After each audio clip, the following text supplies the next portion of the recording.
a câmera sempre é bom. Eu sempre falo, ó, a Elisa Aragão, né?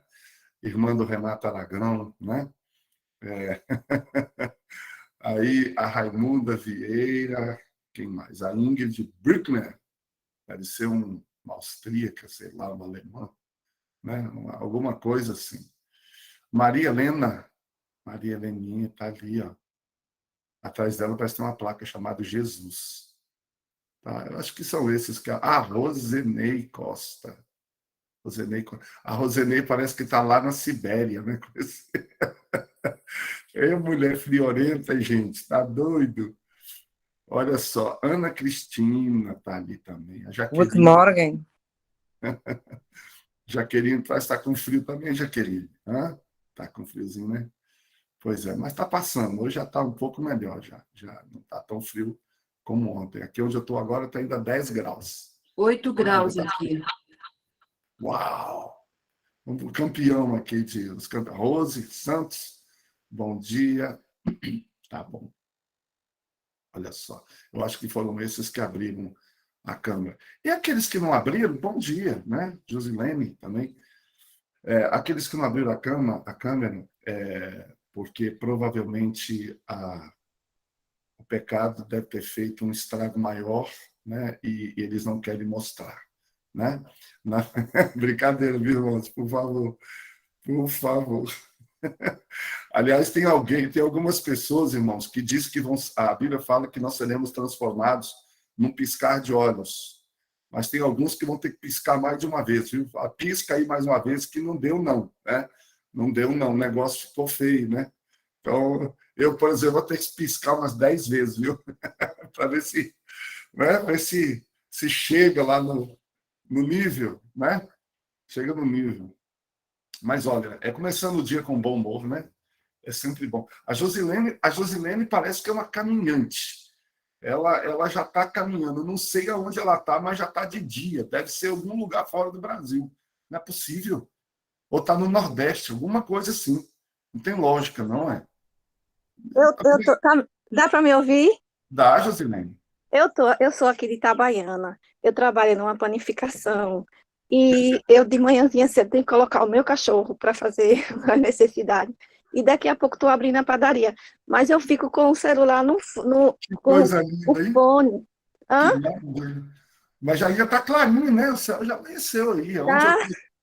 Onde eu estou em Minas Gerais ainda está escuro. Né? Aí a Ivane também está num lugar que já está.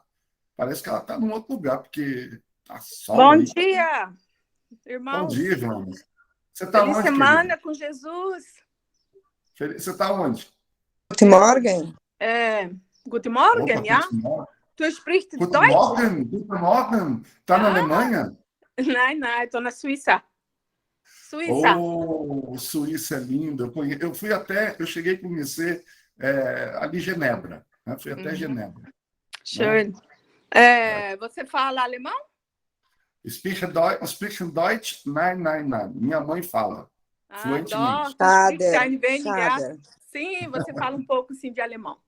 Então, Deus abençoe o senhor hoje. Amém. Vamos lá, então. Queridos, abra sua Bíblia aí para nós no livro de Mateus. Mateus, capítulo 4. E antes de nós lermos a palavra de Deus, vamos orar, como a gente sempre faz, né? A gente não deve abrir a Bíblia nunca sem orar. Mas antes de orar, eu queria contar uma coisinha para vocês, como diz aqui em Minas Gerais. Só para ficar isso na cabeça de vocês. Vocês sabem que ninguém merece ser salvo, né? Vocês sabem disso, né? Ninguém merece. Mas vocês sabem quem merece? Quem merece? Vocês têm ideia de quem merece? Já pararam para pensar nisso? Nós não merecemos ser salvos, mas Jesus merece que nós sejamos. Ele merece. Por causa do preço que ele pagou. O que diz o livro de Isaías, capítulo 53? Ele verá o fruto do seu trabalho e ficará satisfeito. Então, ninguém merece a salvação, mas Jesus merece por tudo que ele fez. Essa é a primeira coisa. Isso, irmã, ele merece porque ele lutou por nós.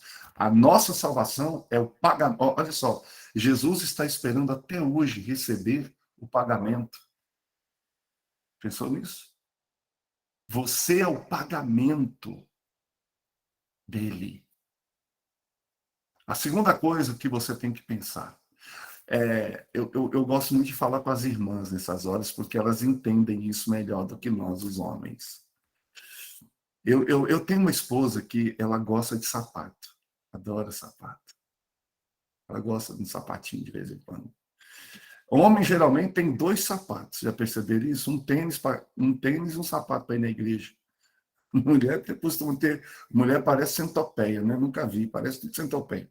Eu nunca vi ter tanto sapato na minha vida, né? Mas tudo bem. Mas você já fez alguma coisa? Quem aqui já cometeu essa doideira? Foi numa loja, comprou um sapato, irmã, lindo, mas não buscou. Deixou lá. Você já fez isso? Pagou, mas deixou lá na loja? Alguém já fez isso? Uma Jaqueline? Não, nunca fez, né? Não. Não. Então, guarde isso. Quem compra, quer levar. Tá bom? Quem compra, quer levar. E nós fomos comprados. Por isso que ele vai buscar o que ele comprou.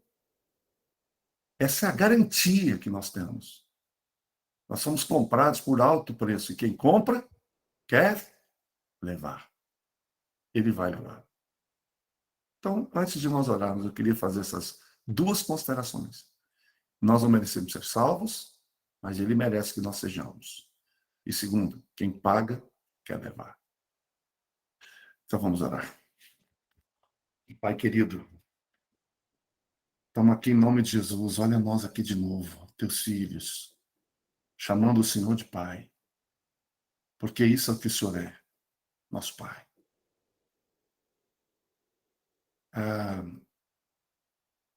Estivemos juntos aqui desde sexta-feira, abrindo a tua palavra. E como é bom, né? Como é bom ter essa oportunidade, Senhor. E nós te agradecemos por isso. Obrigado pela tua presença entre nós. Obrigado pelo teu Espírito Santo estar aqui. Não porque nós mereçamos nada, mas por tua infinita graça e misericórdia. Porque o Senhor é bom. O Senhor é benigno. O Senhor é justo e bondoso. O teu amor é maior do que podemos imaginar ou medir. Por favor, Senhor, acompanhe a gente aqui nesse estudo. Te pedimos que abra o nosso entendimento. Que cada pessoa que está aqui neste momento, nessa manhã, seja profundamente tocado e agraciado pelas verdades que a tua palavra nos revela. Eu te agradeço por isso, ó Deus. Te agradeço pelo que tu és, pelo teu caráter. Tu poderias nos esmagar como formigas, mas tu se tornaste um de nós. Jamais vamos entender isso. Portanto, a nós compete aceitar que tu nos amou e tu nos amas. Em nome de Jesus oramos. Amém. Amém. Amém. Amém. Mateus, capítulo 4, verso 17. Só que eu não vou ler agora. Deixa aí aberto. Deixa aberto aí na sua Bíblia. Mas você já leu aí, você já sabe o texto. Eu gostaria de começar essa manhã fazendo algumas indagações para vocês. Uma das maneiras mais extraordinárias de nós buscarmos a compreensão de um evento é através de perguntas. As perguntas, elas abrem as janelas da alma. As perguntas, elas abrem as janelas do entendimento. Quando aquele homem veio falar com Jesus, aquele doutor da lei, perguntando a ele quem é meu próximo, Cristo fez um negócio extraordinário na mente daquele homem. Aliás, eu quero dar uma dica para quem é pai e para quem é mãe aqui. Pare de dar respostas para os seus filhos. Esse não é seu papel. O seu papel como pai e mãe é fazer perguntas. Pai e mãe não fica dando sermão. Saia desse lugar. Porque, tecnicamente falando, é um erro quando você fala sem primeiro fazer perguntas. Aprenda com Jesus. Eu vou lhe explicar por quê. Enquanto eu estou falando aqui,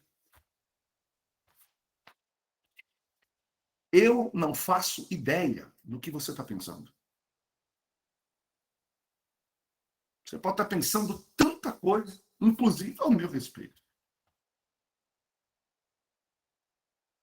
A minha profissão exige de mim muita leitura, porque eu ministro treinamento gerencial aí para... Só na Vale, eu já treinei 800 líderes. Só na Vale. Então, vocês têm ideia de... Eu tenho um contrato na Vale que já vigora há 12 anos. Quanta gente já passou pela minha mão? Eu viajo esse Brasil inteiro. Já fui a Moçambique, Portugal, Espanha, Peru, Argentina, ministrando treinamento para essa gente. E um detalhe importante, vocês não têm ideia de quanto caminho a Cristo ou felicidade plena eu já coloquei nessas empresas. Esse é o meu ministério. Eu estou tendo contato com pessoas que a igreja dificilmente teria. Meus treinamentos são verdadeiras aulas bíblicas. A maioria dos meus exemplos que eu trago para dentro dos treinamentos são tirados da Bíblia.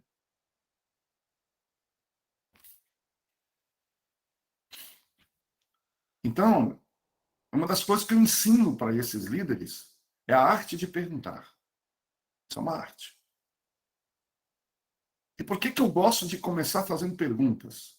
Porque quando você fala, como eu estou dizendo, eu não tenho ideia do que você pensa. Eu estou aqui falando, você está pensando, sei lá o que você está pensando. Por exemplo, você pode pensar assim, esse cara fala demais. Ah, a barba dele é feia. Ah, ele, sei lá, ele é careca. Sei lá o que você pensa a meu respeito. Eu não sei. Você pode gostar do que eu estou falando, como pode não gostar do que eu estou falando. Agora, quando eu te faço uma pergunta, você só tem uma coisa a fazer. É dar uma resposta. Então, ou seja, quando eu faço uma pergunta, eu direciono o seu pensamento para aquilo que eu quero. Ou para aquilo que eu preciso. Agora, quando eu fico falando pelos cotovelos, eu te deixo livre para pensar o que você quiser. Por isso que um bom pai, ele faz, uma boa mãe, faz perguntas. Um bom líder, um bom pastor, faz perguntas. Vou dar um exemplo. A minha filha, ela devia ter seus, sei lá, 3 aninhos. Um dia ela chorava, ela sabe aquele caminhãozinho subindo o morro? Aquele choro assim, caminhãozinho subindo o morro. Aquele negócio chatinho, né? E um dia, Moisés, é isso aí. Muito bem, Moisés. Você já passou pela Globo e agora Trabalho, ainda bem que você saiu da Globo, né, meu irmão? Graças a Deus. Nubank vai tomar o lugar desses bancos tudo aí. Principalmente essa juventude aí. Mas vamos lá. Olha só. Ela chegou um dia para mim e ficava chorando, né? Aí um dia eu estava escrevendo um livro chamado Preparando os Filhos para a Vida. Era exatamente sobre isso. E eu cheguei para ela um dia e falei assim, filha, vem cá, deixa eu te falar uma coisa. Quando você estiver chorando assim, você pode ir lá para o quartinho e chorar à vontade, não tem problema. Só que fecha a porta e tal, para eu não ficar escutando. Aí ela foi, fechou a porta. E lá de dentro, parava um pouco. Falei, o caminhão vai chegar lá, vai conseguir virar essa serra aí. De repente, ela bateu na minha porta. Bracinho cruzado, olhou para mim, falou assim, papai. Eu falei, o que foi? Eu não vou mais te olhar. Eu falei, ué, olha a pergunta, por que você escolheu não chorar? Quem estava escolhendo era ela, não era eu. Porque você não liga. Você não liga mais. Eu falei, eu não ligo mais? Entendi. Falei, e o que você tem que mudar para que eu possa ligar? O que você tem que fazer? Eu não sei, pai, eu só sei chorar. Ai, de vontade de rir. Eu só sei chorar. Eu falei, então volta lá para o quartinho e ao invés de chorar, vou te fazer uma provocação. Claro que eu não falei assim, vou te fazer uma provocação, né? Eu estou falando isso aqui para vocês agora. Vai lá, minha filha, e pensa o que você precisa fazer para o papai voltar a ligar para você. Porque chorar não está dando, você já viu. Chorar não está resolvendo. Ela voltou. Uns 5 minutos depois, ela bateu na minha porta. Papai, o que foi? Eu já sei. Falei, o que você já sabe? Conversar é para conversar em vez de chorar. Eu falei, uau, legal, é isso. Conversar é melhor que chorar. Porque quando você conversa, o que acontece? Falando para ela. Você sabe o que eu sinto. Eu falei, isso, eu sei o que você sente.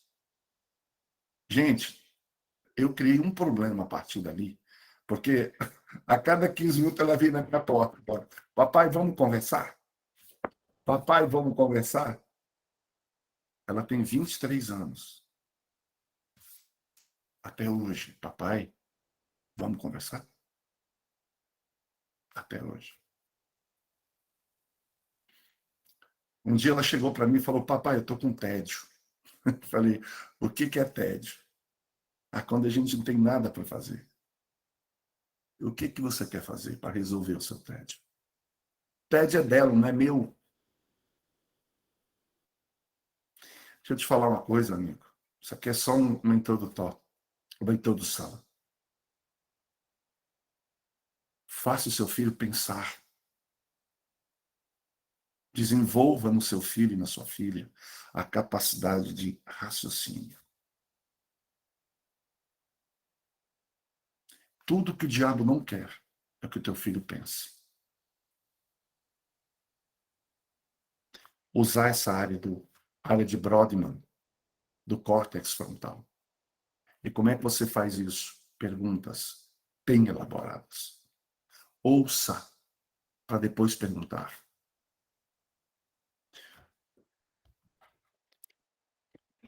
Então eu vou começar com uma pergunta. Já que a pergunta é a coisa mais importante, coisa muito importante é perguntar. Deixa eu fazer uma pergunta então para vocês, se alguém quiser responder. A minha filha tem 25 anos, será que dá tempo ainda de ensinar? Irmã, deixa eu dizer uma coisa. Nunca é tarde para ensinar. Nunca. Só que tem uma coisa. Nessa fase da vida agora, tem uma diferença brutal aqui. Brutal. Deixa eu explicar uma coisinha rápida aqui para vocês, só porque a irmã fez essa pergunta. Se alguém achar que eu estou viajando demais aqui, bota aqui no chat que eu paro de responder, tá bom? Tá achando que tá chato, me fala. Eu não tenho problema com isso, não. Olha só. Por que é difícil nessa idade? Muita gente fala assim, o caráter de uma criança é formado até os 7 anos. Não, não é. A base do caráter de uma criança é formada até os 2 anos. Não é até 7. Quem achar que é 7 já errou. A base. 4 coisas que uma criança precisa saber até 4 anos. Até 2 anos. Quem manda aqui? O que me acontece quando eu faço o que eu faço? Né? Ou seja, gestão por consequência, princípio da autoridade, gestão por consequência. Terceira coisa, adiamento de gratificação, saber adiar gratificações. E a quarta coisa, sentimento de que é muito amado. 4 coisas que uma criança precisa, mais nada. Acredite em mim. Entendeu? Então, com 25 anos, isso já não vai acontecer mais. Mas o que com 25 anos uma pessoa precisa entender? Ela precisa entender que você não quer mandar na vida dela. Claro que não. Mas você entra como mentor, como mentoring daquele filho. E isso, gente, só acontece quando há uma conexão afetiva com você. Se não houver conexão afetiva, toda tentativa de fazer isso, estou respondendo isso para a irmã que tem a filha de 25 anos, será visto como intrusão na vida dele, porque ele já é um adulto.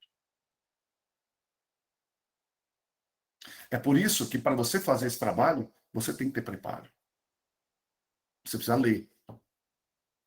Você precisa se enfronhar no mundo dele. Não adianta. Não adianta você querer fazer isso com uma pessoa de 25 anos se você não entende o mundo dessa pessoa. Então, que tipo de pai você é? Pré-jogador? Você está vendo? A irmã Rosa está dizendo. Mesmo sendo casado. E aí vai acontecer uma coisa. A partir do momento que o filho vai envelhecendo, ele vai compreendendo a sabedoria do pai e da mãe.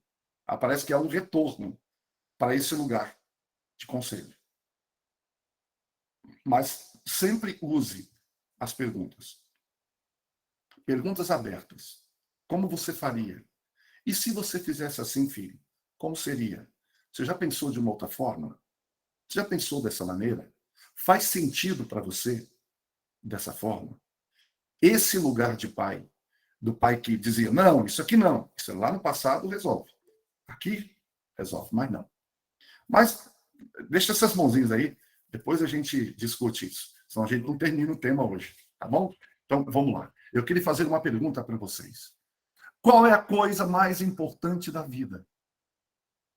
Se alguém quiser falar, eu estou aberto. Pode falar. Na sua opinião, qual é a coisa mais importante na vida? Na vida.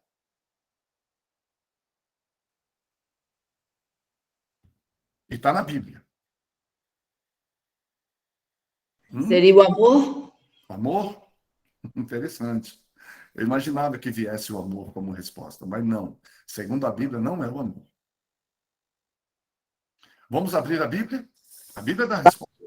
Por nós? Família. Saúde, família, não. Não é. Sangue? Opa! Hã? Sabedoria. Opa! Estamos começando a chegar lá. Provérbios 4, verso 7. Se você tivesse que investir tudo que você tem, você investiria em quê? Provérbios 4, verso 7. Ali dá uma resposta para essa nossa pergunta. Né? 4, verso 7 diz o quê? A sabedoria é a principal coisa. É a principal coisa.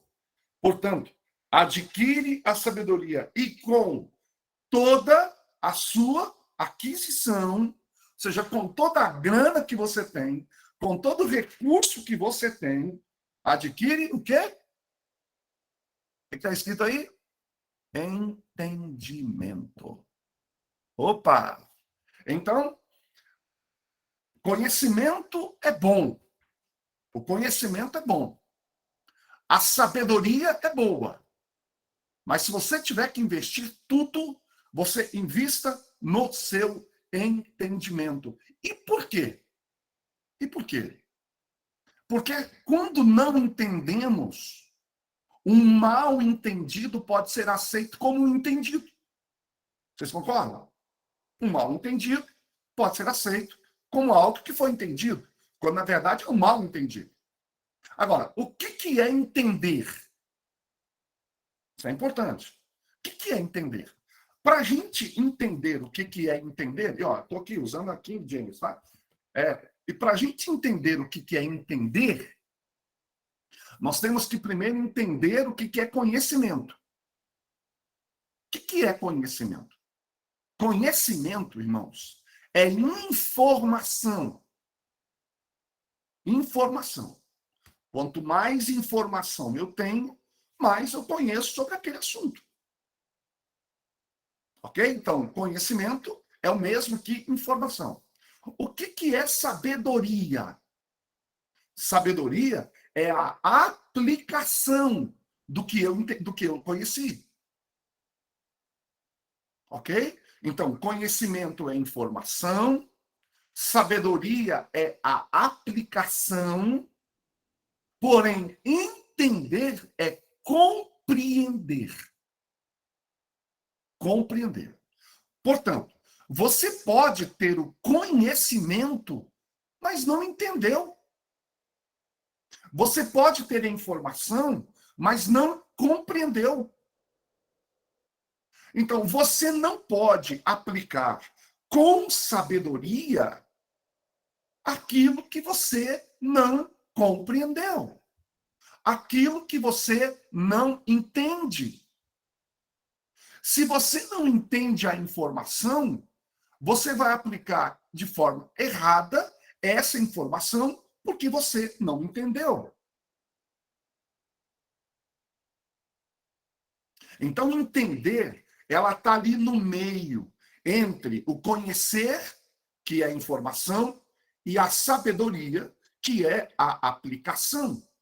Portanto, entender é a parte mais importante. Por que tem pessoas que têm mais êxito do que outras, a despeito, às vezes, de nem ter tanta informação? É porque ele compreendeu. Por exemplo, olha aqui a questão do compreender. Vou te dar um exemplo aqui. Ó. Tem gente que não compreendeu que casamento também é um negócio. Sabia disso? Tem gente que não compreendeu isso. Se não fosse um negócio, não tinha lá um negócio chamado assim, bens. Viu lá? Bens, né? Parcial, total, divisão de bens não tem. Tá vendo? Não entendeu isso. Não entendeu que casamento, além de ser um negócio, é um contrato social. Não entendeu que quando casa, vem uma... Ele não casa só com a pessoa, ele casa com a família da pessoa. O pacote vem junto. Ele casa com a Maria, mas junto com a Maria vem o pai da Maria, a mãe da Maria, a irmã da Maria, o tio da Maria, a avó da Maria, o avô da Maria, os primos da Maria. Está todo mundo chegando. Faz parte. Compreender aonde você está se metendo. Aonde você está entrando. Tem gente que vai ter filho, mas não compreendeu o que é ter filho. Engravidou. Engravidou.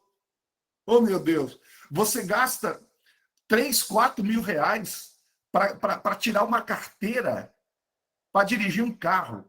A maioria nunca fez um curso na vida como conduzir uma criança. Ou seja, para dirigir um carro faz curso. Para dirigir a vida de uma criança, não. Não lê nada, não ouve nada, não se prepara, vai fazendo filho. Sabe uma outra coisa que muita gente não compreendeu? Eu só vou deixar isso aqui para espicaçar a mente de vocês. Que amor não faz filho. O que faz filho é desejo. Um homem precisa desejar a sua esposa e a esposa o seu marido para que tenha filho. Sem desejo, não há vida. E só isso aqui, só essa frase que eu acabei de dizer, é a problemática de muita gente. De não entender isso. Porque quando a gente é filho do amor, a gente só quer o lado bom da vida. Mas a gente esquece que o desejo só existe porque me falta alguma coisa. É por isso que a Bíblia fala em Apocalipse que no céu não vai haver mais nem morte, nem dor, nem sofrimento. Porque as primeiras coisas passaram. Ou seja, no céu, nós não precisaremos do desejo, porque seremos completos em Cristo.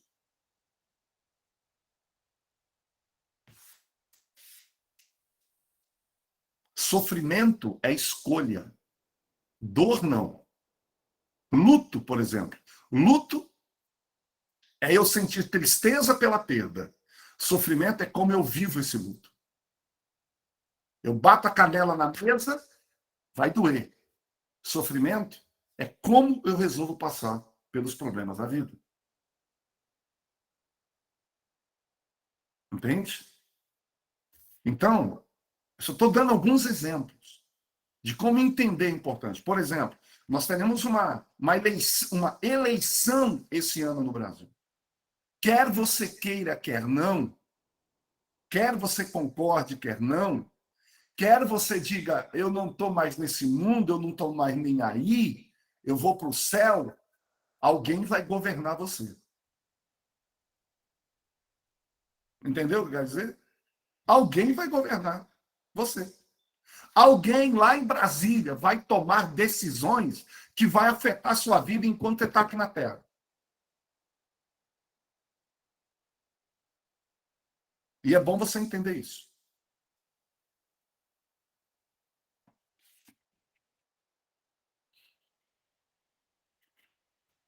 Então, a coisa mais importante é entender. A sabedoria é como eu aplico isso. Portanto, a sabedoria, ela nos vem do Senhor. E ela nos vem das experiências. Irmãos, olha, a gente às vezes fala assim, Senhor, dá-me paciência. Você acha que Deus vai pegar uma dose de paciência e vai botar lá dentro do seu cérebro? Não vai não, ele vai te pôr numa fila de 15 quilômetros. Ele vai colocar diante de você uma pessoa lá do setor público chato. Ele vai colocar do seu lado um marido complicado. Você quer paciência? Estou te dando. Paciência se adquire na luta, não é por osmose, não é por doses homeopáticas. Deus vai colocar paciência em mim, não. Ele te coloca na prova para que você desenvolva a paciência. Exatamente, Rosa.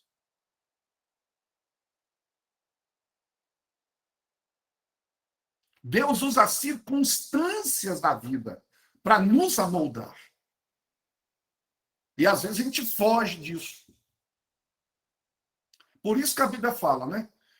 A ignorância é o oposto de entender. Deus disse, o meu povo é destruído por causa da ignorância. Porque lhe faltou o quê? Entendimento. Eles não entenderam. Então, entenda, entenda, entenda. Guarde essa palavra, entenda.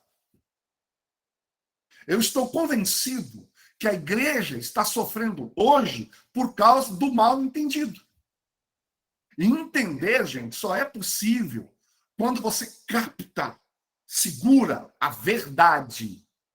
Até que você entenda a verdade, você nunca pode ser uma pessoa livre. Ana Cristina, é um dom que podemos pedir a Deus? É claro que é um dom que podemos pedir a Deus. Eu estou dizendo que a maneira como Deus vai te dar o dom é através das circunstâncias da vida.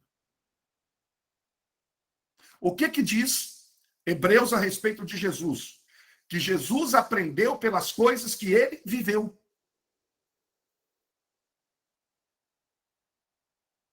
Estudem a vida de Paulo. Vocês acham que Paulo caiu lá no caminho de Damasco? Aquele homem era um demônio. Aquele homem era um animal. Aí ele cai no caminho de Damasco e ele sai dali um pregador? Sim, Salomão pediu e foi concedido. Salomão pediu e foi concedido.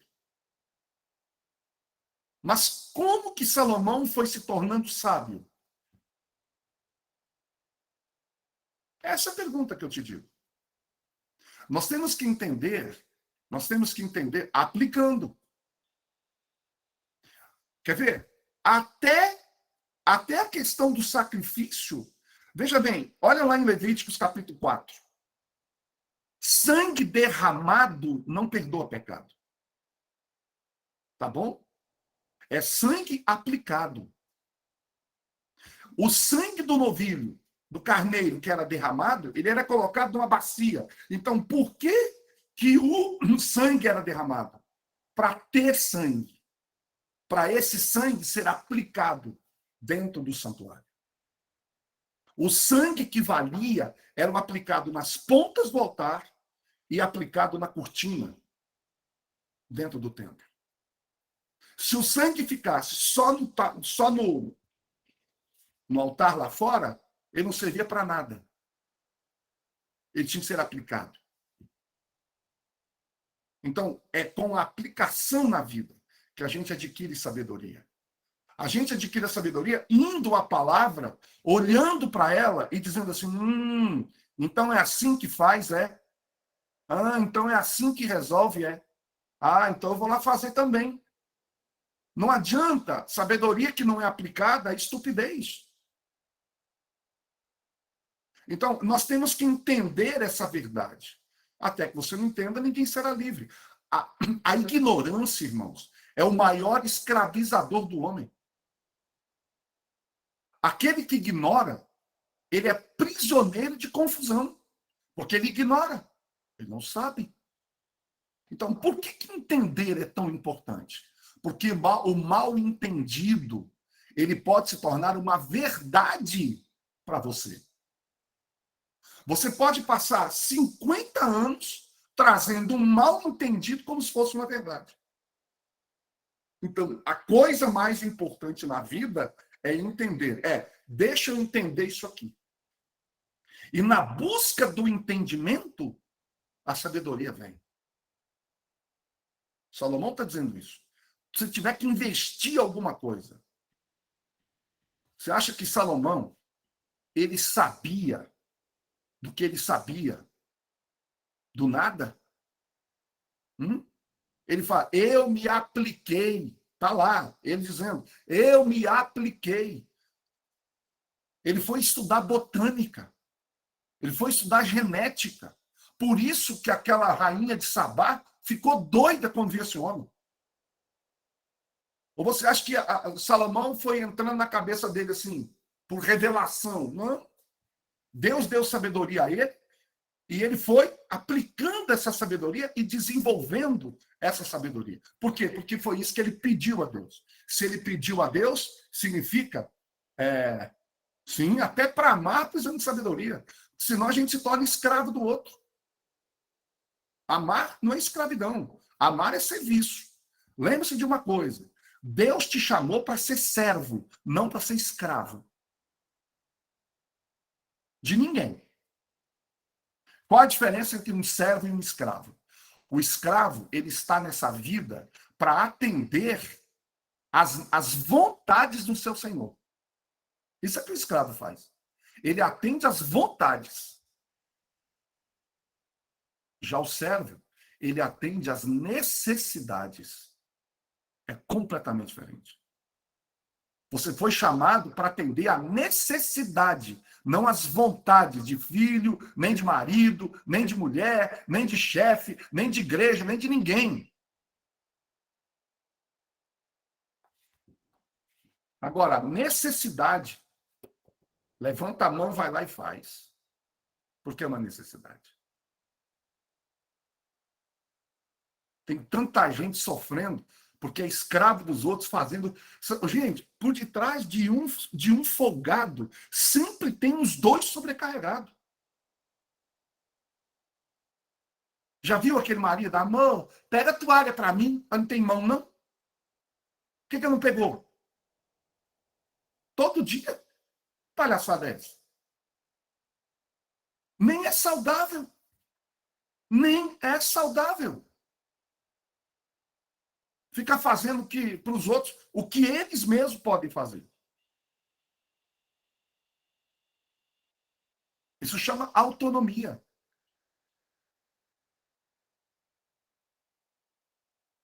Então, a coisa mais importante na vida é entender.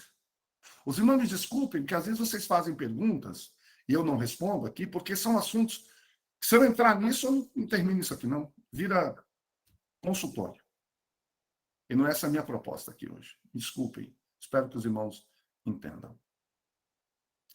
Então, entenderam a importância de entender? Você lê a Bíblia, você entende? Ou você só lê? O que você entendeu quando você lê? Qual o pano de fundo? O que está querendo dizer aqui?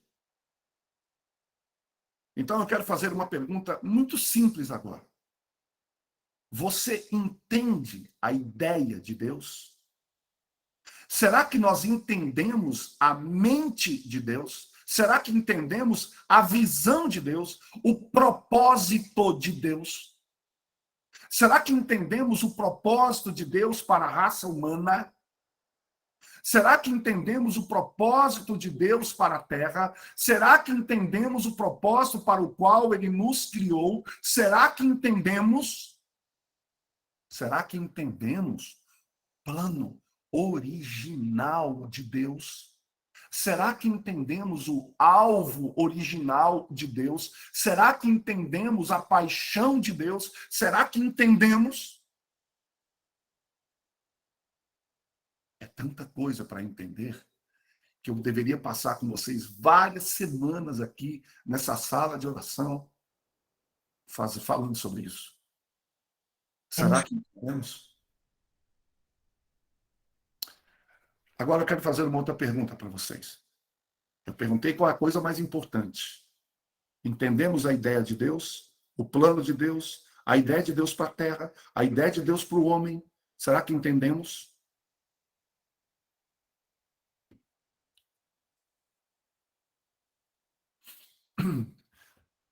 Outra pergunta.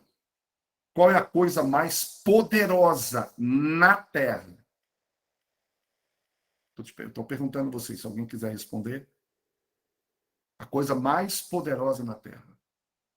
O amor. O amor. Uhum. Seres humanos? Seres humanos. À vontade.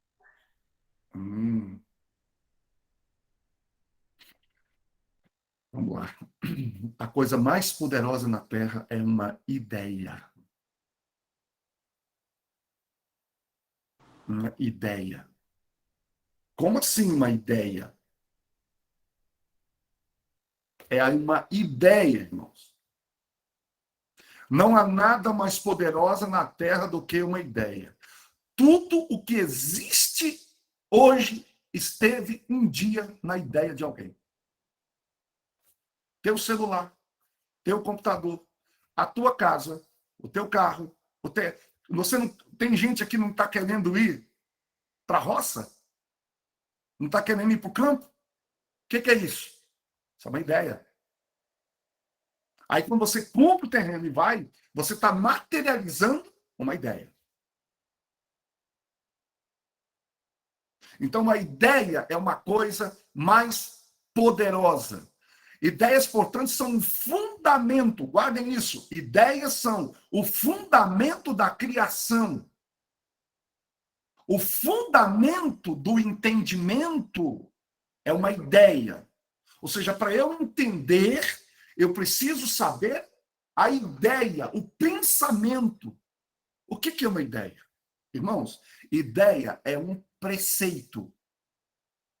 Então, na sua mente, repita comigo. Ideia é um preceito.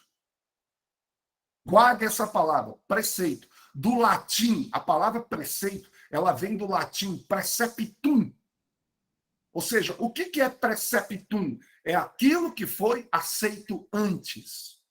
Eu aceitei antes como ideia. Foi pensado antes da ação. Ou seja, a ideia, ela antecede a ação. E essa palavra está em toda a Bíblia. Quer ver? Abra aí Isaías 28. Vocês vão ver essa palavra na Nos Bíblia. idealizou antes de nos criar. Isaías 28, 9 e 10. Isaías 28, 9 e 10 diz assim, olha, a quem ele ensinará conhecimento, e a quem ele fará compreender a doutrina, aqueles que são desmamados e retirados do seio, porque é preceito. Porque preceito precisa ser sobre preceito, ou seja, ideia precisa ser sobre ideia. Linha sobre linha, linha sobre linha, aqui um pouco e lá um pouco. Preceito. Preceito, portanto, é ideia. Mas nós não vemos o preceito. A gente não enxerga o preceito. Olha o que Davi diz em Salmo 119, 33 e 40. O maior salmo da Bíblia. Salmão, né? Salmo 139, 33 e 40. Olha o que Davi diz. Abra lá e acompanhe a leitura. Diz assim, olha. Ensina-me, ó Senhor, o caminho dos teus preceitos e guardá-los-ei até o fim. Depois, no 40, ele diz assim, eis que tenho desejado os teus preceitos. Apressa-me na tua justiça. O que Davi está dizendo? Ele não está dizendo assim, Deus, mostra-me os teus conceitos. Não. Ele diz, mostra-me os teus preceitos. O que são preceitos? São ideias, são pensamentos originais. Anotem isso aí. Ideia é um pensamento original. O Davi estava dizendo, ensina-me os teus pensamentos originais. Em outras palavras, Davi estava dizendo, eu quero compreender como é que o Senhor chegou a essa conclusão. É isso que Davi está buscando. Ele não está buscando o conceito. Nós somos muito conceituais. Queremos o conceito pronto, que venha mastigado para a gente. Que venha alguém e nos diga o que é isso. Davi dizia, não, eu não quero saber isso. Eu quero saber como o senhor chegou a essa conclusão. Eu quero entender tuas ideias. Salmo 119, assim. 30 e 43. 33. 3. 33, 40 e 40. 33 e 40. Então, ele está dizendo, eu quero saber, eu quero entender a ideia que sustentou sua ação. Guarde isso, eu quero entender a ideia que sustentou a sua ação, Senhor. Eu não quero obedecer como um robô, eu quero compreender. Irmãos, olha, quando a gente compreende o Evangelho, você não tem mais dúvida. Quando você compreende as coisas, acabou. O diabo não tem mais entrada ali. Os nossos jovens estão se perdendo, sabe por quê? Porque é um evangelho, estão pregando um evangelho fraco, frágil, só em cima de conceitos frágeis. Eles não estão entendendo o porquê.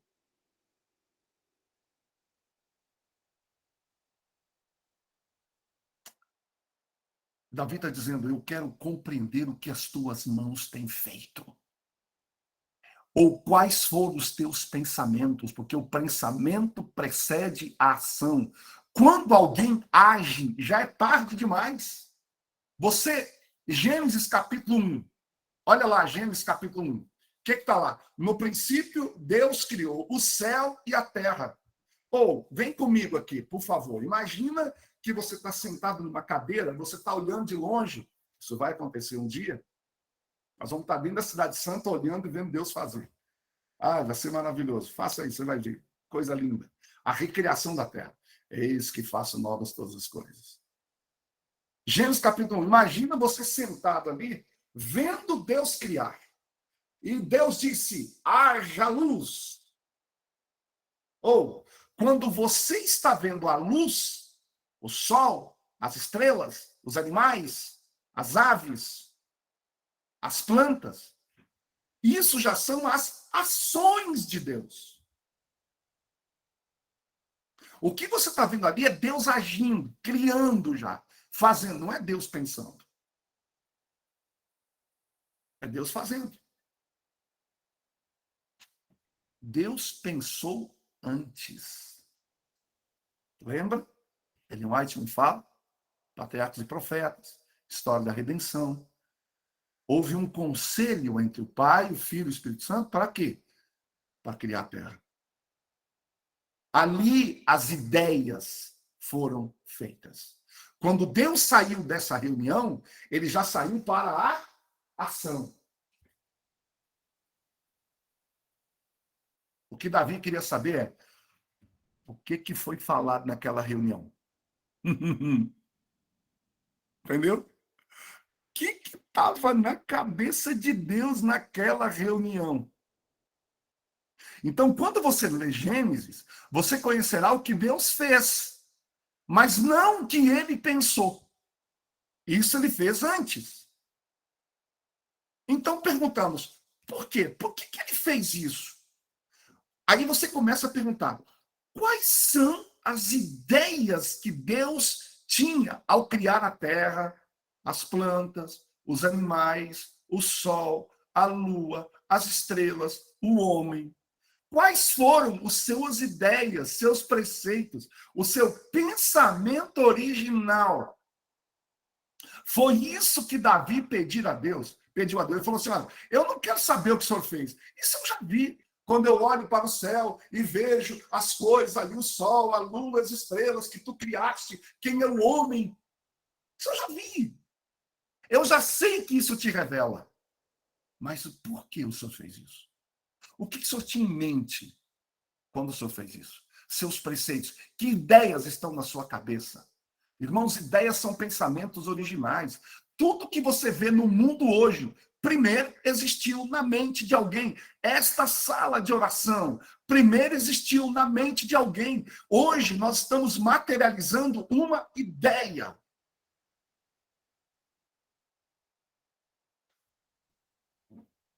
Lembra da palavra logos? O que significa logos? Nós temos logos e rema, né? Quando Jesus diz ao diabo, nem só de pão viverá o homem, mas de toda a palavra que sai da boca de Deus. Ali ele não estava falando a palavra logos, ele estava falando a palavra rema, que é a palavra falada. O que ele estava dizendo para o diabo? Eu não preciso que você me diga quem eu sou. Meu Pai me diz quem eu sou. Quando eu saí do Jordão, batizado por João, ele disse para mim, este é meu filho amado, em quem me comprazo.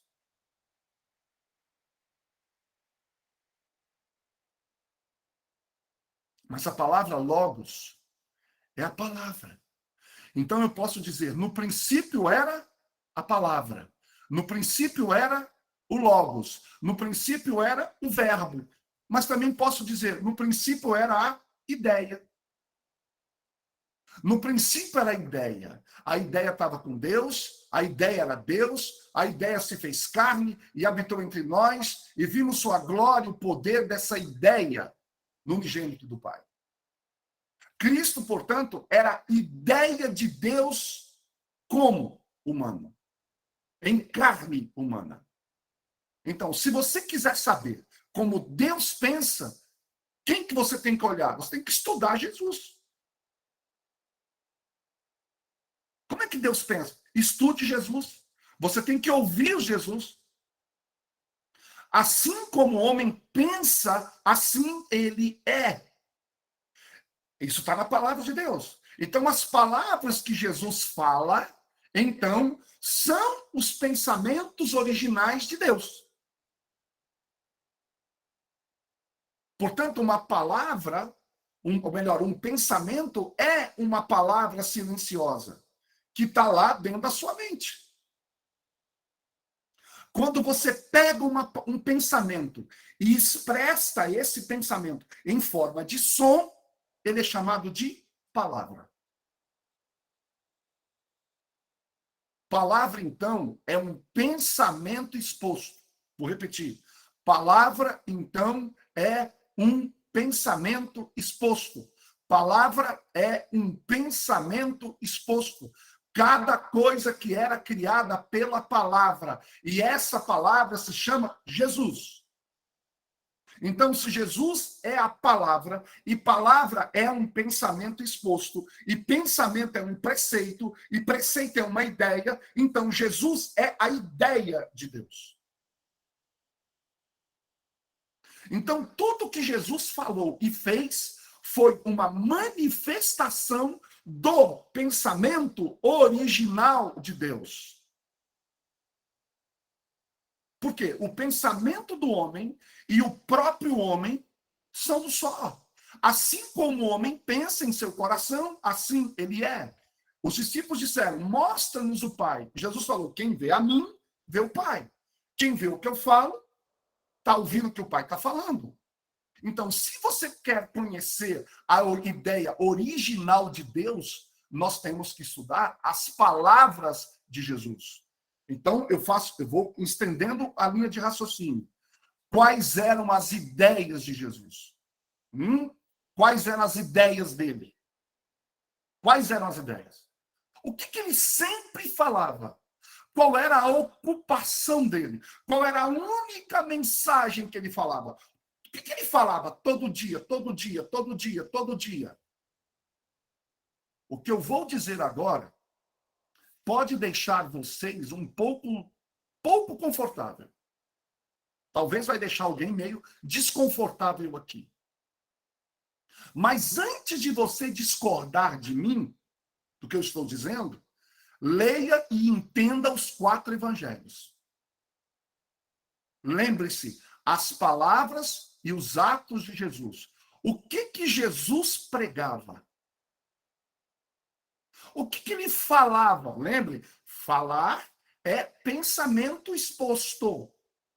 Falar é ideia original exposta em forma de som. Está claro isso? Então, o que Jesus pregava? O que ele falava o tempo inteiro? Quais eram suas ideias, seus preceitos, os pensamentos originais? Então, vamos ver o que Jesus nunca pregou. Jesus nunca pregou prosperidade. Isso não era uma ideia original de Jesus. Ele nunca falou disso. Jesus nunca pregou sobre fé. Ele encorajou, usou, mas não pregou.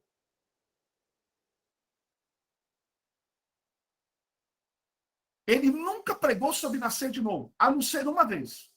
Às 2 da manhã, a um homem idoso.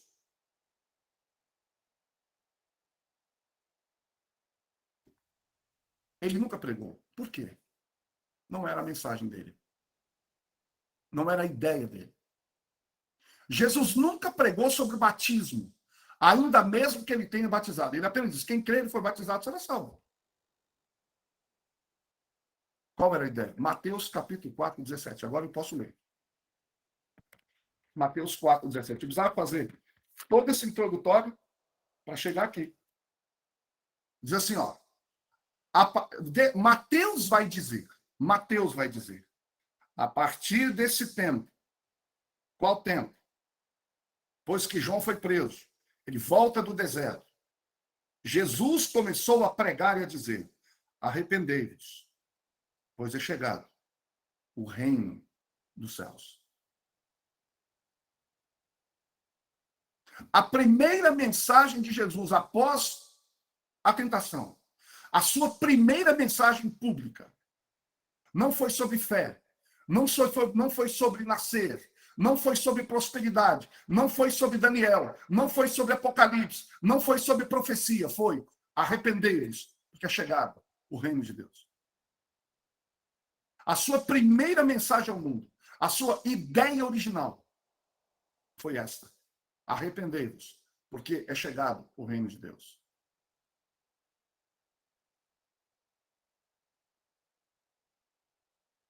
Foi isso que ele pregou. Arrependam-se. Arrependam-se. O que quer dizer arrepender? Eu disse que eu falaria muito sobre esse assunto. O que é arrepender? Arrepender não é necessariamente vir à frente num culto e a pessoa ali chorar. Deixar ali o seu passado.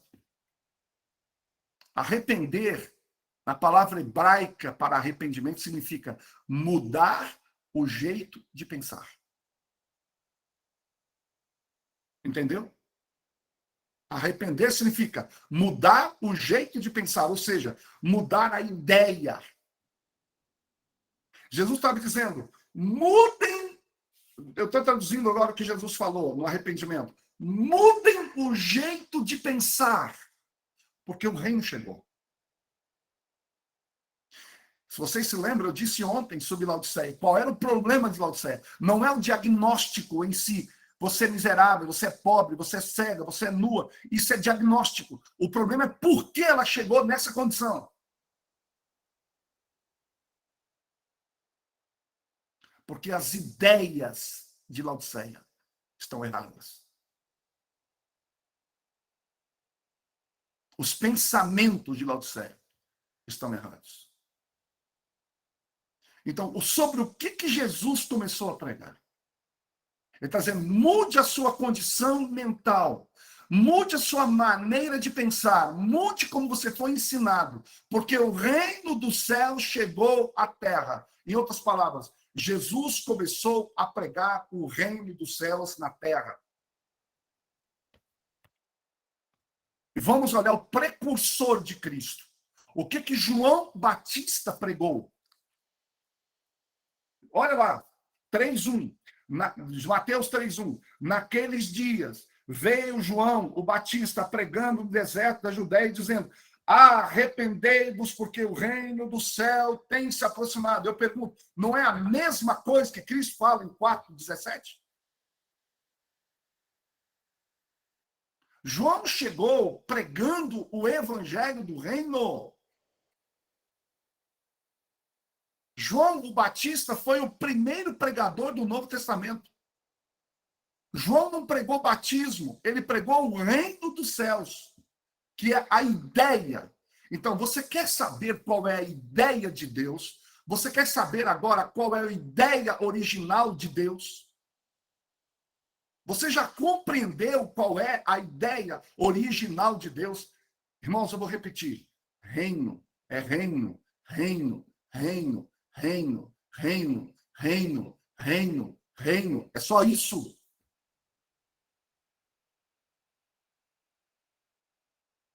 Mateus 4:23.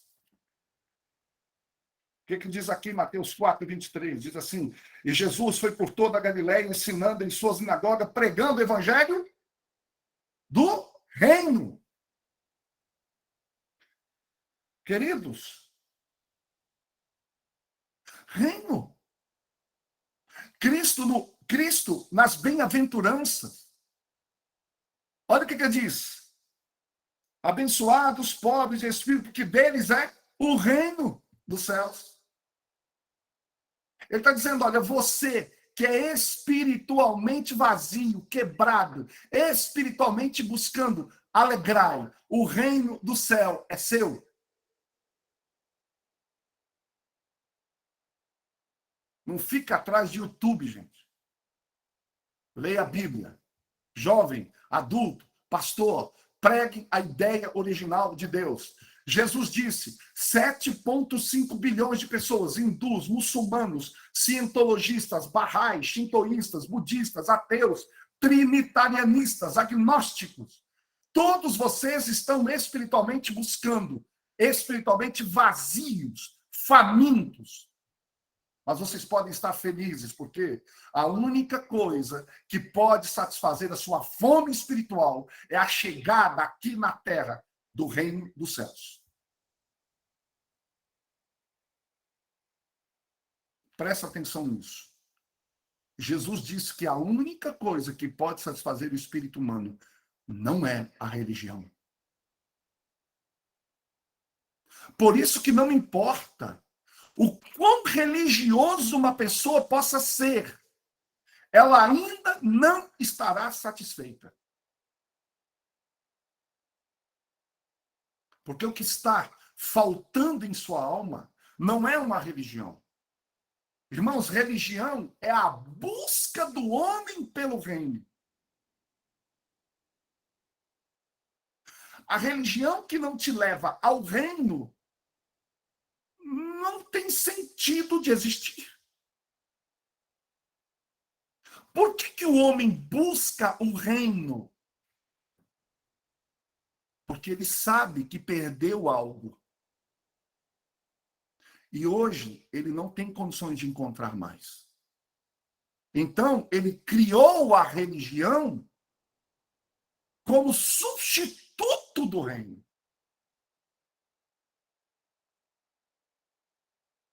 É por isso que as religiões são tão poderosas. Porque o homem está em busca desse reino perdido. Todas as religiões estão buscando isso, incluindo o cristianismo. A palavra cristão é encontrada na Bíblia 3 vezes e nunca foi usada por Jesus. Irmãos, religião não pode satisfazer o espírito humano. A maioria das religiões, elas procuram te manter ocupado para que você não passe a se ocupar com aquilo que de fato você deveria pensar. Você vai perceber que é por isso que as religiões têm muito programa, rituais, costumes, práticas, e acende vela, sobe montanha, e programa, e mais programa, e grita, e abaixa, e entra, e sai, e faz, e ajusta, e programa. Aliás, tem uma coisa que eu acho horrorosa. Agora estou falando da Igreja Adventista. A gente fala assim, hoje vai ter um programa. Programa é coisa de TV. Em igreja não tem programa, igreja tem adoração. Nós estamos tão viciados em programa que eu não estou reclamando. Não estou. Mas é uma verdade. Nós temos 59 pessoas na sala agora. Ok? Se neste momento, no meu lugar, estivesse falando aqui um famosão aí da Novo Tempo, isso aqui tinha 200, 300, 500 pessoas. Mas vocês trazem uns desconhecidos para falar. Que não tem fama, ninguém conhece. Quem que é Jonathan? Ninguém. Zé Mané aí, ninguém não. Não tem canal, ninguém me conhece, não sou famoso, não sou nada. Vai na igreja. Agora vamos trazer para a igreja. Faz um programa lá na igreja. Vou chamar de programa, tá? Programa. Quem vai falar? O irmão José Pereira das Couve. 3, 4, 10 irmãozinhos vão lá. Ah, vai vir o Arautos do Rei cantar e o sei que. Ah, meu irmão. Ah, meu irmão. Ah, meu irmão. Aquilo lota. Sabe por quê? Porque não estamos atrás de adoração, estamos atrás de programa.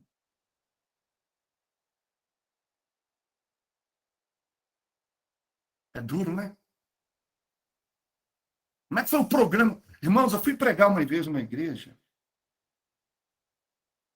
A irmã saiu lá fora e falou assim, eu não gostei do culto hoje. Eu falei, quem falou que o culto foi para você? Você não veio aqui para gostar do culto. Você veio aqui para adorar. Quem tem que gostar do culto é o adorado, não o adorador. Oh, meu querido, mas como a gente está longe, meu Deus do céu. Olha, isso me dá um nervo. Desculpa. É o adorado. É Deus que é o adorado. Não é o pregador, não. Eu sou um banana, eu sou um pecador. Pior que você. Você acha que eu sou melhor que você, porque eu estou aqui falando?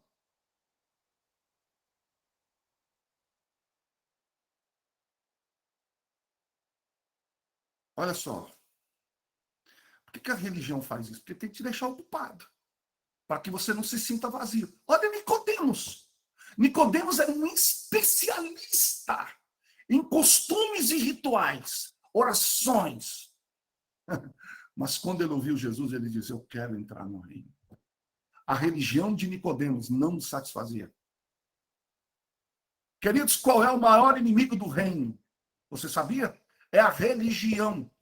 Jesus nunca teve problema com os pecadores. Nunca. A Bíblia diz que os pecadores eram seus melhores amigos. Ele foi chamado amigo dos pecadores. A única oposição que ele tinha eram as pessoas religiosas. Quem mandou Jesus ser crucificado? Não foram os pecadores, foram os religiosos. Quem o atacava o tempo todo? Não eram os pecadores, eram os religiosos. Quem o espreitava o tempo todo? Não eram os pecadores, eram os religiosos. Por quê? Porque o reino ameaça a religião. E a religião é poder, e muitas vezes. Ou seja, quando o verdadeiro chega, o substituto, ele é ameaçado. Arrependei-vos, por quê? Porque o reino de Deus chegou. Por quê? Porque o reino de Deus é de vocês novamente. Reino, reino, reino. Mateus capítulo 5, verso 4 diz: abençoados são os que choram, porque eles serão consolados. E o verso 5 diz: abençoados são os que têm fome e sede de justiça, porque eles serão saciados. E diz mais: abençoados são os perseguidos, porque deles é o reino dos céus. Abençoados são os mansos, porque eles herdarão a terra. A religião diz assim para você: prepare-se para ir para o céu. Deixa eu te falar uma coisa. E quem foi que falou que Deus quer a gente no céu? Quem foi que te falou? Entenda. Mas deixa eu te falar uma coisa. Nós vamos para o céu passar só 1000 aninhos lá. Isso da eternidade é nada. E depois nós vamos voltar para onde? Para onde? Para a terra. Porque Deus nunca se interessou em ter a humanidade lá. Ele quer a humanidade onde ele criou. Ele criou a gente aqui. Então, a religião está dizendo: prepare-se para ir para o céu.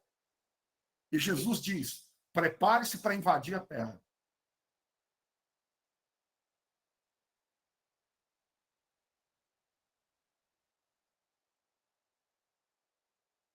Prepare-se para invadir Maranhão, São Paulo.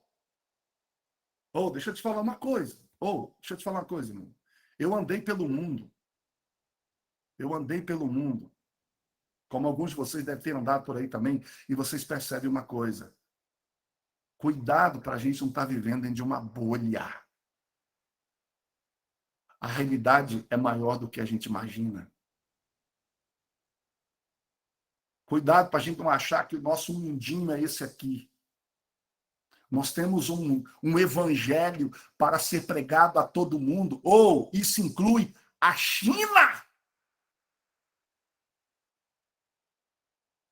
Isso inclui a Arábia Saudita. Isso inclui Irã, Iraque. Isso inclui a África. Eu fui à África. E eu vi o que a África é. Aquele mundaréu de gente que não conhece nada do evangelho.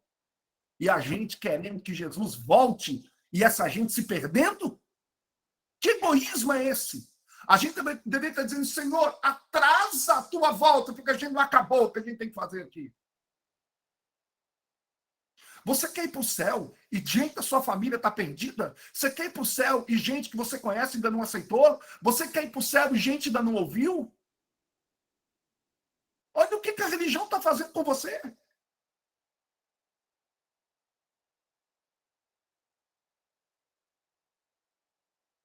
Senhor, eu quero ficar nessa terra enquanto for necessário para que eu expanda o seu reino ao máximo aqui.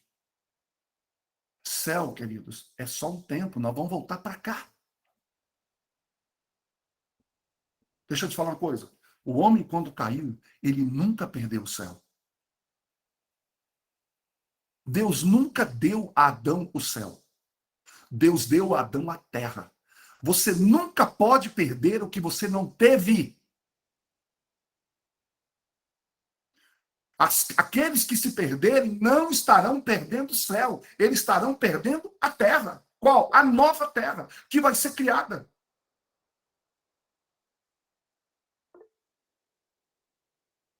O reino te prepara para viver na terra. A religião te prepara para viver no céu. O reino diz, ocupe a terra. A religião diz, abandone a terra. Eu vou te fazer uma pergunta bem sincera. Pensa numa igreja, qualquer igreja nossa, uma igreja física, lá num bairro qualquer. Se essa igreja fechasse, quantas igrejas fariam falta na sociedade?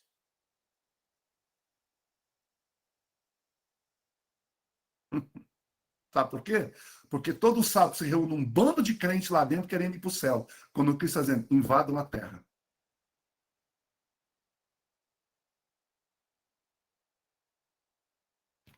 Isso é ideia. Eu não sou eu que estou dizendo isso. Está no Evangelho. Uma igreja religiosa, observe bem, eu não estou falando de igreja. Entendeu a diferença? Eu estou falando de religião, que não é a mesma coisa que igreja. Igreja eu não mexo. Igreja é a menina dos olhos de Deus. Não se ataca a igreja. Senão você vai atacar o cabeça junto. Ele se identifica com a igreja. Ele é o nosso líder. Ele é o nosso comandante. O problema não é a igreja, é a religião. Sempre vai estar preocupado com o quê? Com rito e programa. Agora, quando a igreja tem a concepção do reino, aí ela vai avançar com o reino na cidade onde ela está. O céu é a menor preocupação. Sabe por quê? Vou te explicar por quê. Porque céu e inferno são mentalidade calvinista e católica. O católico diz, você tem que obedecer para fugir do inferno. O calvinista diz, você tem que obedecer para ir para o céu. Queridos, isso já foi resolvido na cruz.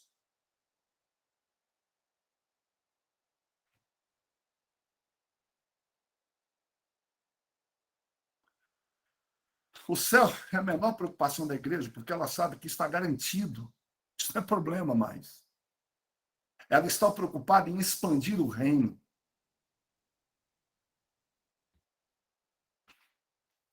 Gente, quando você tem ideia de reino, o reino controla seu corpo.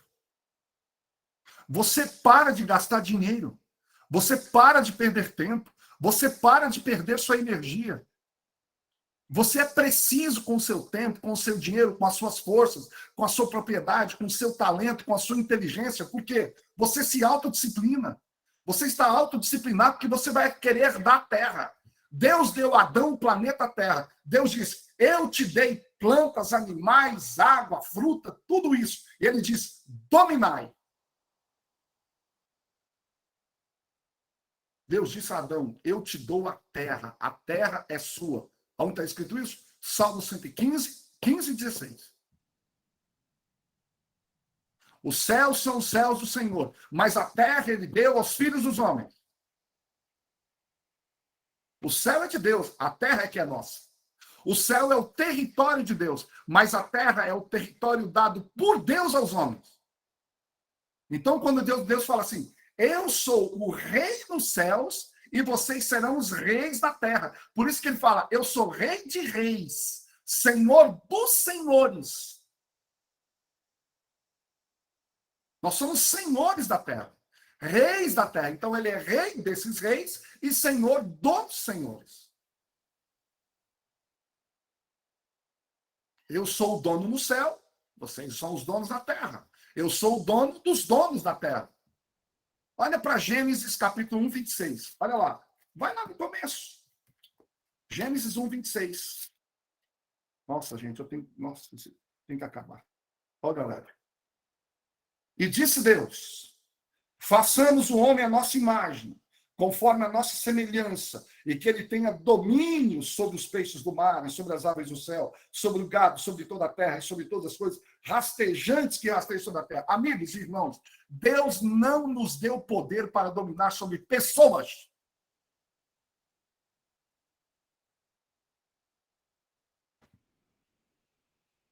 Ele deu o poder para dominar sobre a terra. Então, a Bíblia diz que Deus fez o homem conforme a sua imagem e semelhança. O que é imagem? Imagem não é o aspecto físico. Imagem aqui significa caráter. Guarde isso. Então, Deus deu a Adão o caráter dele. Imagem é caráter. E semelhança? Semelhança. Então, ele deu imagem e semelhança para o homem dominar. Então, qual foi a primeira coisa que Deus deu ao homem? O caráter dele. A segunda coisa que Deus deu ao homem, semelhança. O que é semelhança? O jeito de ser. Era um sujeito classudo. Adão e Eva eram classudos, nobres. Então, eles tinham caráter de Deus e semelhança com Deus. No jeito de falar, no jeito de andar, no jeito de se expressar. Eles se assemelhavam a Deus no jeitão de ser. E para quê? Para que eles dominassem. Ou seja, o homem foi feito um ser perfeito, com o caráter de Deus, com o porte, nobreza, classe de Deus. Veja, eu não estou dizendo que o homem era Deus, mas era da classe de Deus em caráter, no jeito de andar, de se locomover, de se relacionar. E a terceira coisa que Deus deu ao homem foi domínio. Então agora, eu vou te dizer qual era a ideia de Deus. Quer saber? Eu estou dizendo que de reino aqui, estou falando de reino o tempo todo aqui. Reino. Então vamos lá. Será que realmente a gente pode afirmar que Deus tem um reino? O que um reino precisa ter para ter reino? Para ser reino. Então vamos lá. Primeiro, precisa de um rei. Eu pergunto, tem rei? Tem. Segundo, precisa de súdito. Tem súdito? Tem. Quem são os súditos? Todos os seres criados. Precisa de exército? Precisa. Quem é o exército de Deus? Seus anjos. Precisa de lei? Precisa. Tem lei? Tem. Tem lei. Precisa de constituição? Precisa. Tem constituição. Olha aqui. Olha a Constituição. Você está achando que Bíblia é uma Constituição? Olha a nossa Constituição aqui. Certo? O que mais? Tem território? Tem. Qual que é o território de Deus? Todo o universo. Todo criado. Tem economia? Tem economia. É um reino literal. Literal. O reino de Deus tem costume? Tem. Tem costume. Tem cultura? Tem. A cultura do reino. É um reino literal. Você está confundindo o reino com religião. Agora, olha só que coisa. Quando a gente pensa num reino terreno, como é que um governo, um reino, vamos pensar em Alexandre, o Grande, né? Como é que Alexandre expandiu o seu reino? Através de conquista. Como é que Roma expandiu o seu reino? Conquista. Como é que Nabucodonosor expandiu o reino? Conquista. Como é que a Medo-Pérsia expandiu o reino? Conquista. Como é que a China expandiu o reino? Conquista. Conquista. Território. Aumentava território. Agora uma pergunta. Como é que Deus expande o reino dele se ele já é dono de tudo? Veja, os outros reinos expandem conquistando. Como é que Deus vai conquistar o que já é dele? Então, como é que Deus expandia o reino dele? Através da criação. Ou seja, através da colonização. Então, o que que Deus fazia? Ou faz, né? Ele criava planetas e ali ele colocava representantes dele, a sua imagem e a sua semelhança, para levar o reino dele aos confins do universo, através daquelas pessoas. Então, quando Adão falava, é como se Deus estivesse falando. Quando Adão andava, é como se Deus estivesse andando. Quando Adão agia, é como se Deus estivesse agindo. Porque Adão era imagem e semelhança de Deus. Entendeu agora?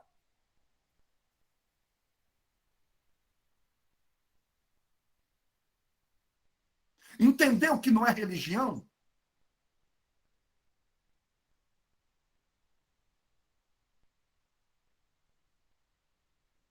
Deus nunca deu ao homem uma religião.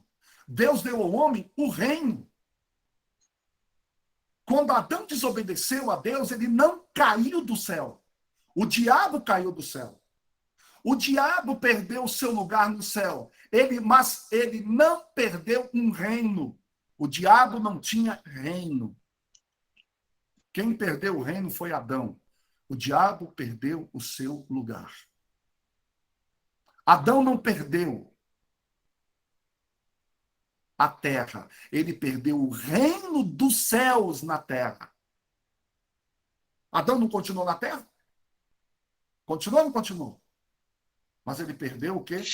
O reino dos céus na terra. Reino não é uma religião, mas é um governo governado pelo governador. O reino é um governo a partir da autoridade de um rei.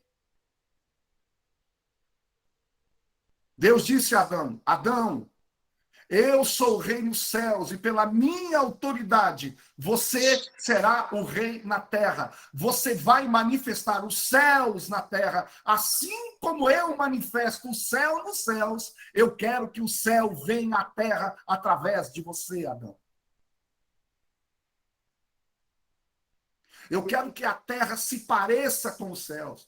Eu quero que você, meu filho, você tem que fazer na terra o mesmo que eu faço no céu. É por isso que eu te dei a autoridade. O céu tem que vir à terra através do seu governo. Você, Adão, é um rei. Você vai dominar a terra para mim. Domine a terra para mim. Seja um rei na terra. Toda a raça humana serão reis na terra. Irmãos, Adão perdeu esse reino. É por isso que nós deveríamos odiar o pecado. Porque olha o que ele tirou de nós. Aí vem a questão. O que Adão fez? Eu vou caminhar para o fim agora, viu, irmãos? Olha o que Adão fez.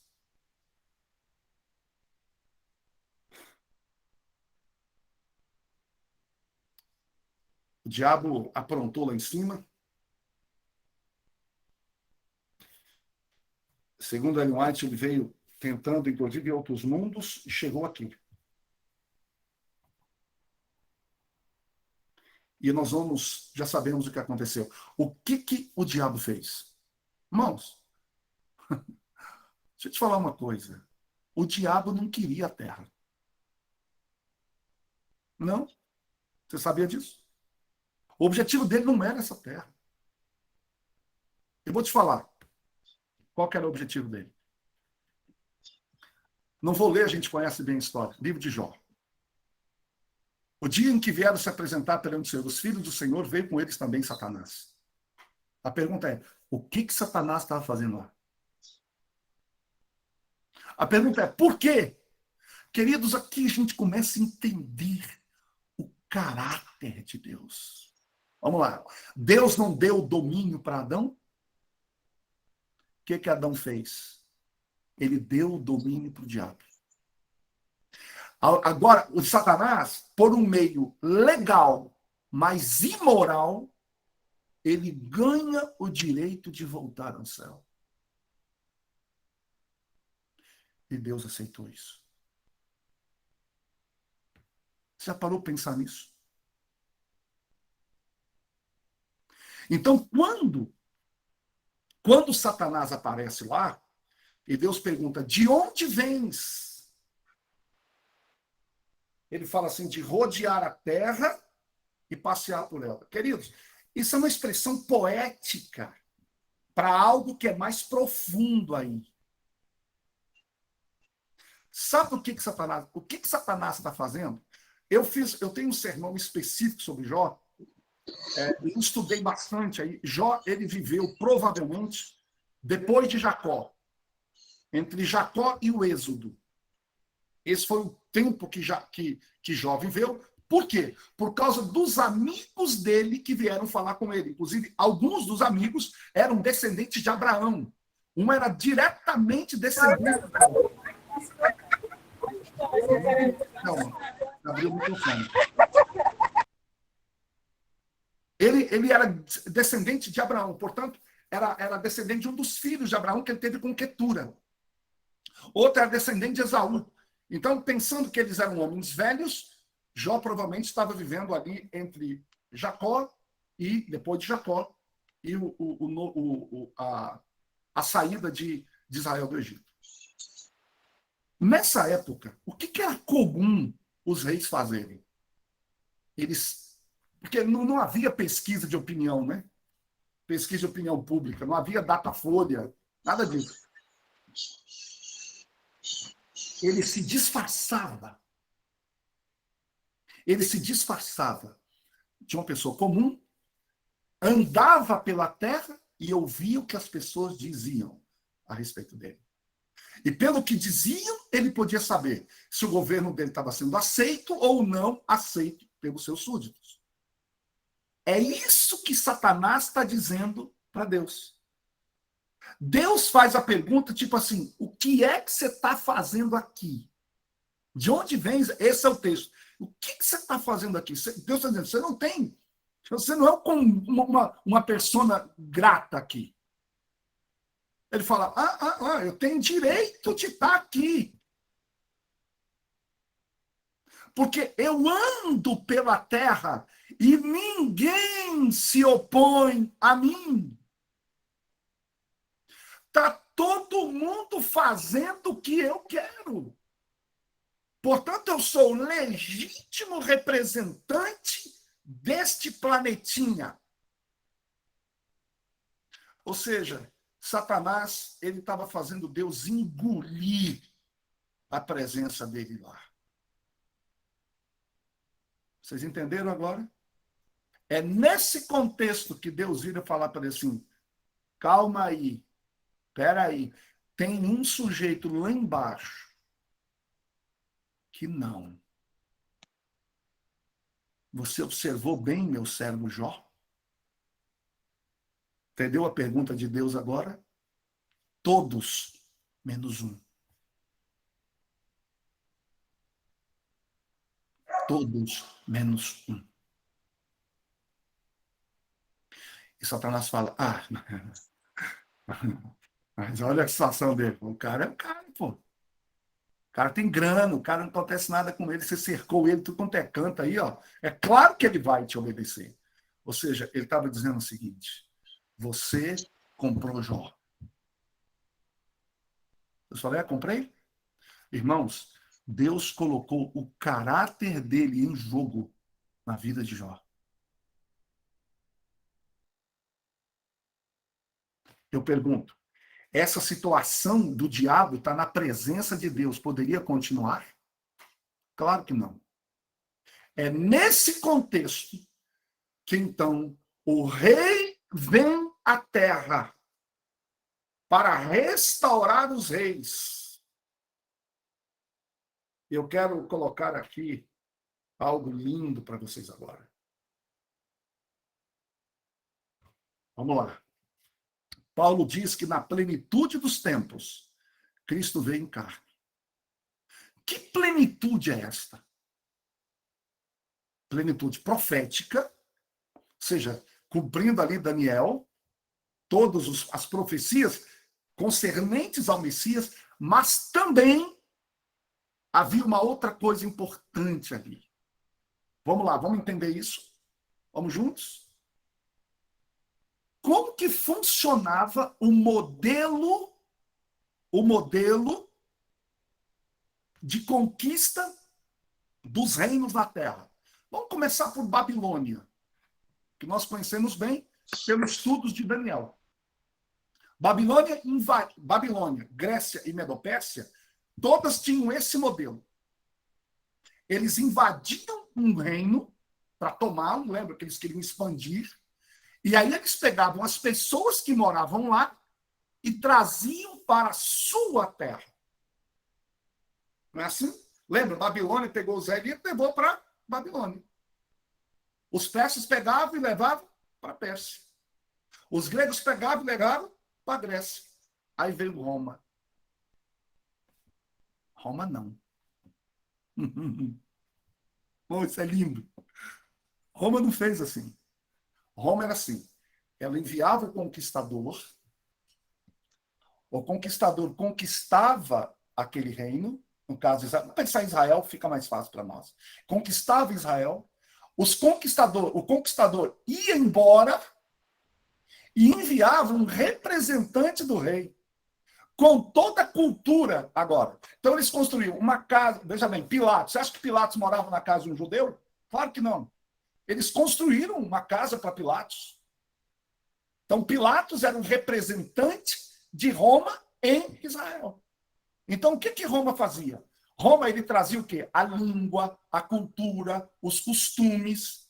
Ou seja, era uma invasão não só física, era uma invasão cultural.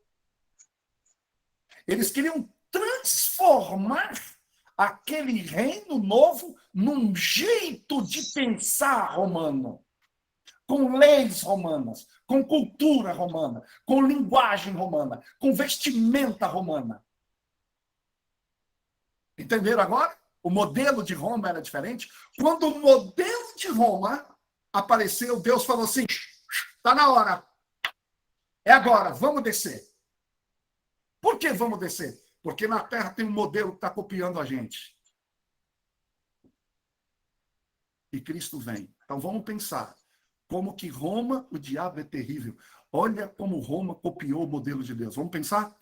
Cristo vem para conquistar um reino. Me acompanhe, por favor, no raciocínio.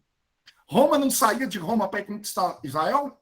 Cristo também não saiu da Roma celestial? Aqui, vocês entenderam Roma celestial, né? Só uma comparação para fazer a comparação. Ele sai da Roma celestial e não vem conquistar a terra? Ele não era o conquistador? Assim como o homem enviava, o conquistador, Cristo também veio. Tanto que Isaías diz que um filho nos deu, um filho se nos deu. O governo está sobre seus ombros. Ele não vem em um governo, ele vem com o governo. Então vem o governo. Não é só Cristo que vem, queridos. É o governo que vem junto. E Cristo vem e ele conquista. Queridos, Cristo vem como segundo Adão. Não é o que Paulo falou? Então vamos ver se ele veio como segundo Adão mesmo. A Bíblia diz que Adão tinha domínio sobre o quê?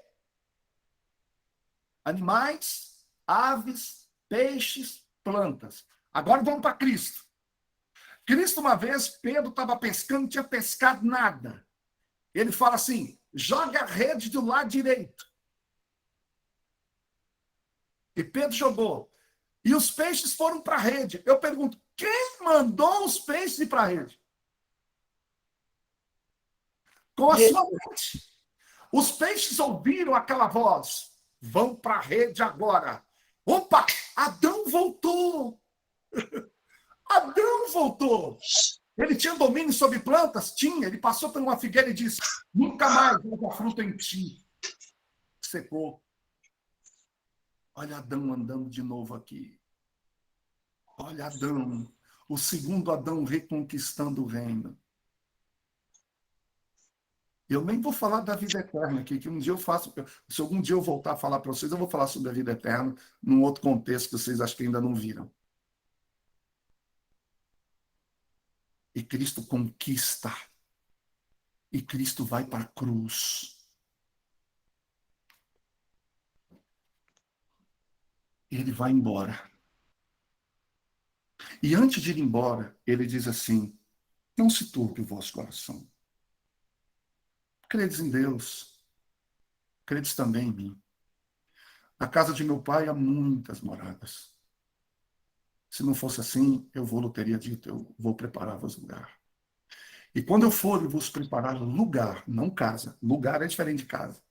Lugar é posição. Virei outra vez. E vos levarei para mim, para que onde eu esteja, estejais vós também.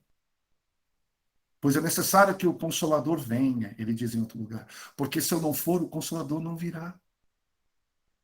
Ele está dizendo, eu só sou conquistador. O meu Pilatos, eu vou mandar depois que eu for embora. E Cristo conquista.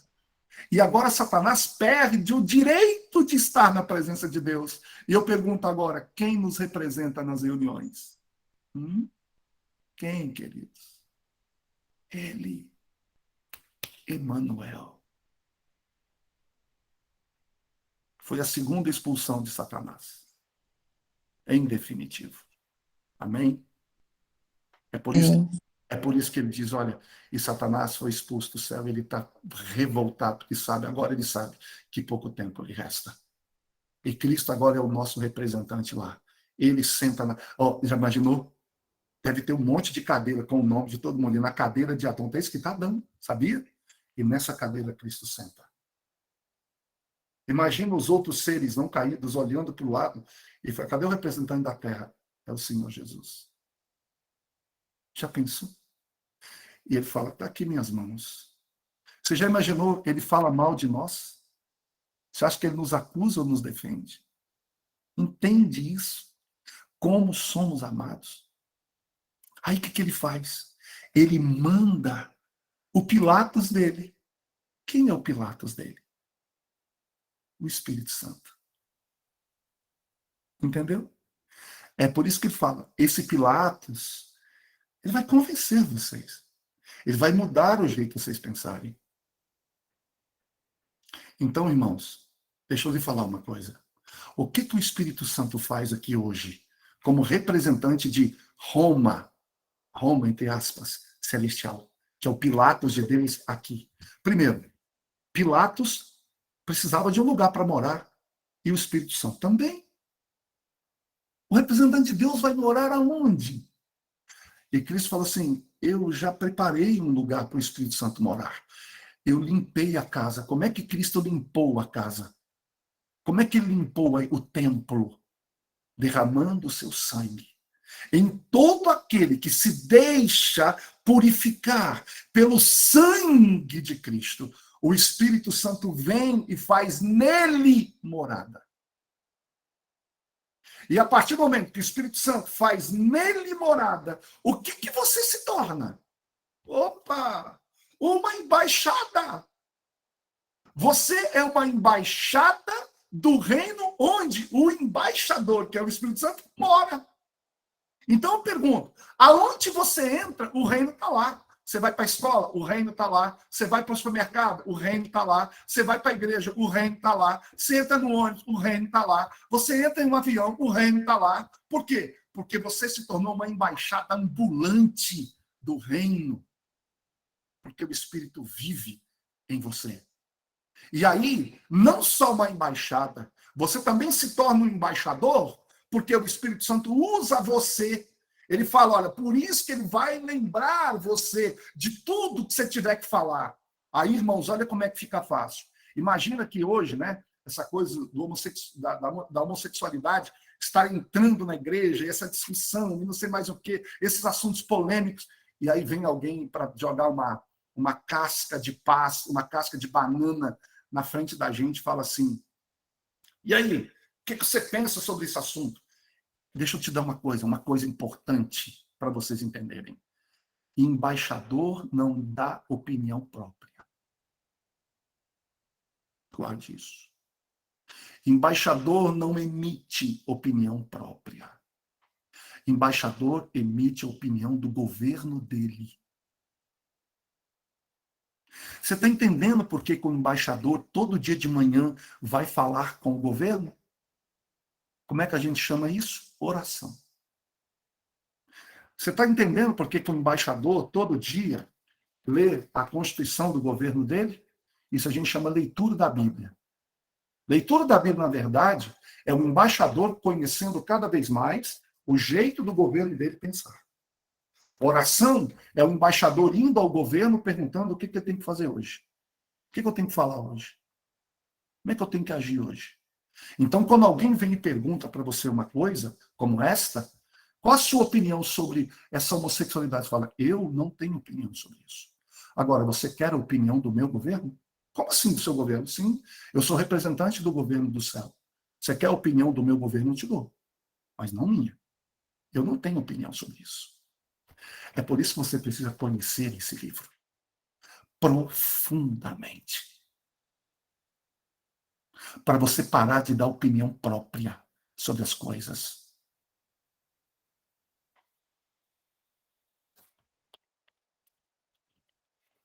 Entendeu agora o que é o reino? Entendeu que é muito mais do que a gente imaginava? Entendeu que você se tornou uma embaixada do reino? Do governo? Por isso que não dá para ser traidor desse governo. Quando é que você é traidor desse governo? Quando você começa a ler a Constituição do reino de lá, quando você gasta mais tempo com o governo de lá do que com o nosso governo. Agora você vai entender que você precisa desenvolver a cultura desse reino. Veja, o que identifica uma pessoa, como, agora que está importante, ó, o que identifica um gaúcho como sendo um gaúcho? Tu olha para ele e fala, isso é um gaúcho. Um gaúcho tradicional. Ele vai ter bombacha, bota, uma faca na cintura, uma camisa de manga comprida, e falando meio cantado, né? Barbaridade, tu é um gaúcho? Bah, de onde tu eres, guri? São gaúcho. Você olha para um carioca, você percebe o jeito de vestir, o jeito malemolente de falar, aquele Szinho no final da frase. Você vai olhar para um baiano, tu sabe que é ele. Ó, gente, maninha. Ó, gente, painho. É um baiano. Pelo jeito de falar, pelo jeito de vestir. Como é que você identifica alguém que é representante do reino? Pela cultura que ele representa. E o que é cultura? Cultura é tudo aquilo que a gente aprova. É tudo aquilo que a gente desaprova. É o jeito, é a linguagem. É o que eu vejo. É o que eu ouço. É o que eu acredito. Valores, crenças, vestimenta. Então, a minha vestimenta, a minha linguagem, a minha postura, a minha cultura vai revelar de que reino eu pertenço.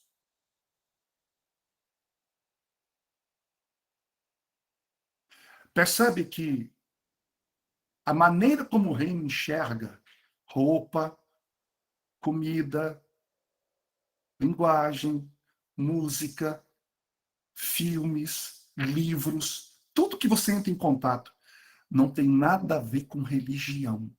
Tem a ver com a cultura do reino ao qual você pertence. Então, imagina você se declarando do reino de Deus, você se declara embaixada do reino de Deus, mas vive dando a sua opinião. Isso não é ser embaixador. Você vive manifestando uma cultura que é do reino do lado de lá, e não uma cultura do reino do lado de cá. Aí você entende o problema de Laodiceia. Por que a mensagem não finaliza? Por que o Espírito Santo não pode usar essa igreja? Porque a voz do segundo anjo é tão fraca. Ela é fraca. Não é porque o Espírito Santo não tem poder. Ela é fraca porque ela é uma igreja dividida. Por isso ela é morna. Ela manifesta no seu escopo doutrinário e na sua conduta cultura de Deus, mas também cultura do lado de lá. A cultura do reino do céu e a cultura do reino do mundo. ela não decidiu ainda de que lado ela quer estar. Às vezes só intelectualmente, mas não de forma real. Real. E toda vez que você resolver manifestar a cultura do reino, você vai ser atacado.